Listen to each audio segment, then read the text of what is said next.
राहुल शर्मा के साथ आज हमें दतिया में जो अभी वर्तमान में विधायक बन के आए हैं श्री प्रदीप अग्रवाल जी सेवड़ा से इनसे खास बातचीत करेंगे। क्योंकि इस बार का मध्य प्रदेश का चुनाव बड़ा इंटरेस्टेड था, क्योंकि जो जनता है कहीं ना कहीं लग रहा था ऐसा कि बदलाव होगा, लेकिन जनता ने भारतीय जनता पार्टी को इतनी सीटें दी हैं कि लोगों का सोचने से ज्यादा है। विधायक जी, आपका हाई न्यूज में बहुत बहुत स्वागत है। धन्यवाद।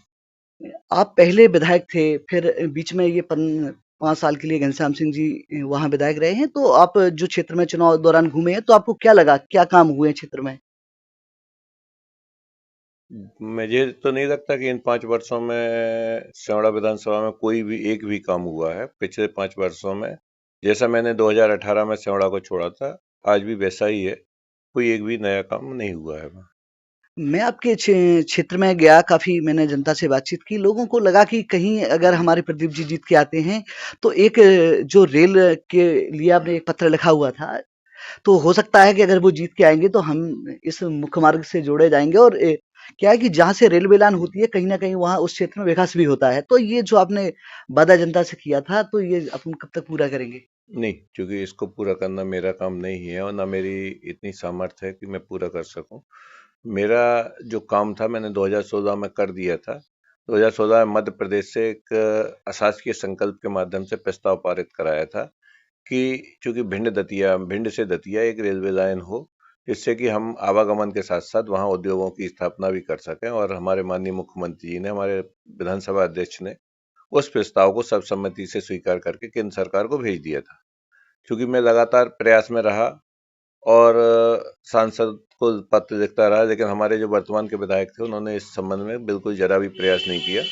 और मुझे लगता है कि वो मेरा प्रयास कहीं ना कहीं पटरी पे परवान चढ़ रहा है। और इन 5 वर्षों में मेरा प्रयास रहेगा कि केंद्र सरकार से मुझे हरी झंडी मिले और हमारे तरफ रेलवे लाइन का काम शुरू हो, क्योंकि उससे एक तो आवागमन के साधन के साथ साथ हमारे पास नदी है, बिजली है, तो हम उस रेलवे लाइन के माध्यम से सेवड़ा में जगह के साथ साथ अच्छे उद्योगों की स्थापना भी कर सकते इस बार का चुनाव बड़ा इंटरेस्टेड था, सारे उम्मीदवार सब टक्कर के थे, लेकिन मैंने ये देखा उस जिस दिन काउंटिंग हो रही थी कि आप शुरू से जो आगे आपका बैकअप हुआ 2200 वोट का, वो बैक नहीं आया। तो इसका क्या कारण रहा? क्योंकि जनता का स्नेह, पार्टी की रणनीति और हमारे केंद्रीय और प्रदेश संगठन का जो नेतृत्व है, उन सबको मिलाकर हम लोग, ऐसा नहीं है कि एक जगह कम एक जगह ज्यादा, पूरी विधानसभा में एक एक गांव में जो हमारी शासन की योजनाएं हैं जिनको हमने इम्प्लीमेंट किया है, हमारे माननीय वैश्विक नेता जो हमारे माननीय मोदी जी हैं, उनका प्रभाव है।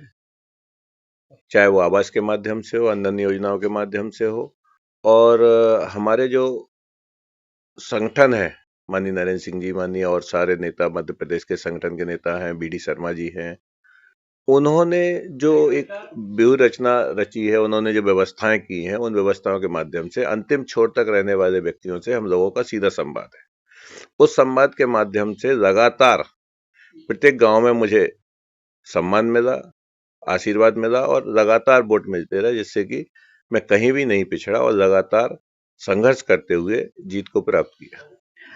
आप अपनी क्षेत्र की जो सौड़ा क्षेत्र की जनता है उससे क्या क्या कहना चाहेंगे? आप जीत के आए हैं, जनता ने आपको भरपूर सहयोग किया है, उनकी आशा भी है कि कहीं ना कहीं इस बार हमें ऐसा लग रहा है कि हमारा सौड़ा क्षेत्र को एक मिनिस्टर मिलने वाले हैं। नहीं, ऐसा तो चूंकि उन्हें लगना हो सकता है। मैं पार्टी का सीधा साधा कार्यकर्ता हूँ, एक सामान्य सा कार्यकर्ता हूँ, और जो पार्टी ने जिम्मेदारी दी, यही पार्टी की बड़ी कृपा है। मैं, ये पार्टी ने तीसरी बार टिकट दिया है, इसमें 2 बार मैं जीता हूँ। एक बार मैं 2008 में चुनाव हारा था। मैंने 2008 में जो काम अधूरे छोड़े थे, सबसे पहली मेरी प्राथमिकता है कि उनको पूरा करूं। 2018 में जो काम अधूरे थे, 5 साल में जो नहीं हुए, मैं उनको पूरा करूं। उसके साथ साथ क्षेत्र की मूलभूत आवश्यकताएं, उनके अंदर विश्वास पैदा करना, और जो आवागमन की समस्या, शिक्षा, स्वास्थ्य, सड़क आदि चीजों के बारे में जो मूलभूत जरूरतें हैं, उनको पूरा करना मेरा प्राथमिक लक्ष्य रहेगा। उसके साथ साथ कृषि के क्षेत्र में एक डैम अधूरा डला है 2200 करोड़ का, उसको पूरा करना लक्ष्य रहेगा। पुल जो है काम चल रहा है, वो पुल पूरे हों, इंदिरागढ़ में बाईपास हो, स्यौड़ा में डिग्री कॉलेज हो, खेल का मैदान हो, ये सारी चीजें। स्यौड़ा में पर्यटन के लिए भी अपार संभावना है। मैंने उस क्षेत्र में भी काम किया है और मेरा प्रयास रहेगा कि इस बार भी पर्यटन के क्षेत्र में स्यौड़ा मध्य प्रदेश के नक्शे में आए, ये मेरी पहली प्राथमिकता रहेगी। ये जो आपका चुनाव का पूरा अनुभव रहा है, तो ये क्या अनुभव रहा है आपका ये पूरा क्षेत्र का? मैं लगातार क्षेत्र में जाने वाला व्यक्ति हूँ। मुझे नहीं लगता कि मुझे कहीं कोई परेशानी आई हो किसी मोड़ पे, किसी गांव में।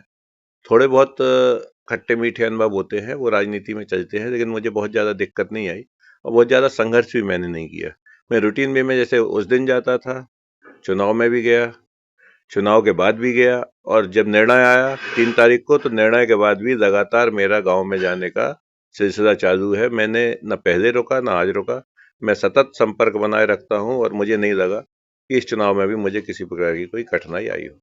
मैंने अभी देखा है कि जो आपका काम करने का तरीका है और लोग अपने विधायक जो होते हैं वो अपने पीए से काम करवाते हैं, लेकिन मैंने देखा कि एक जो व्यक्ति अभी आए हुए थे तो आपने खुद अपने मोबाइल से उनका काम किया, बात की, तमाम उन्हें उन्हें कहीं भी जो काम उनका था लेकिन वो सब आपने करके दिया, तो आप कहीं ना कहीं ये जनता में अच्छा संदेश भी जाता है। लेकिन अब ये आपका पुनः विधायक बन के आए हैं, तो नया कदम क्या होगा आपके क्षेत्र के लिए और दतिया के लिए? नहीं, कोई भी व्यक्ति जब हमारे पास आता है तो बड़ी आस से आता है।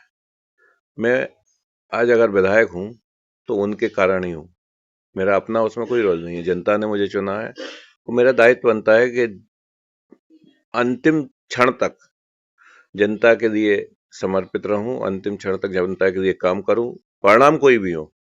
परिणाम के आधार पे काम नहीं किए जाते हैं, काम किए जाते हैं काम के आधार पे।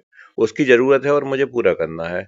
वो कहाँ संतुष्ट हो रहा है, उसको सहायता किस तरह से मिल सकती है, उसके निचले स्तर तक जाके उसकी सहायता करना, यही मेरा काम रहा है और मैं अभी भी वही करता हूँ।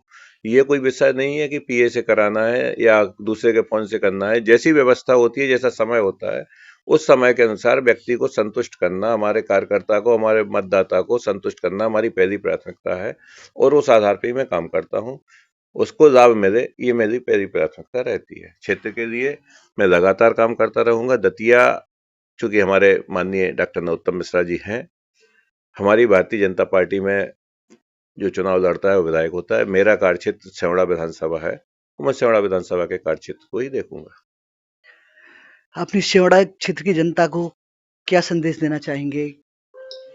पहले तो मैं उनका आभार व्यक्त करना चाहूंगा कि उन्होंने इन विषम परिस्थितियों में मुझे आशीर्वाद दिया है और मेरा विजन यही है कि स्यौड़ा में भयमुक्त स्यौड़ा हो, व्यापार युक्त स्यौड़ा हो और कृषि के क्षेत्र में हम दिनों दिन उन्नति करें। सड़कों के क्षेत्र में हमारा दतिया से स्यौड़ा रोड 4 लेन हो, आवागमन के साधन बढ़ें। ये सारी की सारी व्यवस्थाएं जो लोगों की अपेक्षाएं हैं, उन पे मैं खरा उतरूं और उनका लगातार आशीर्वाद प्राप्त करता रहूं और मेरे से कोई ऐसा काम ना हो जिससे मुझे उनके सामने जाने में शर्म महसूस हो।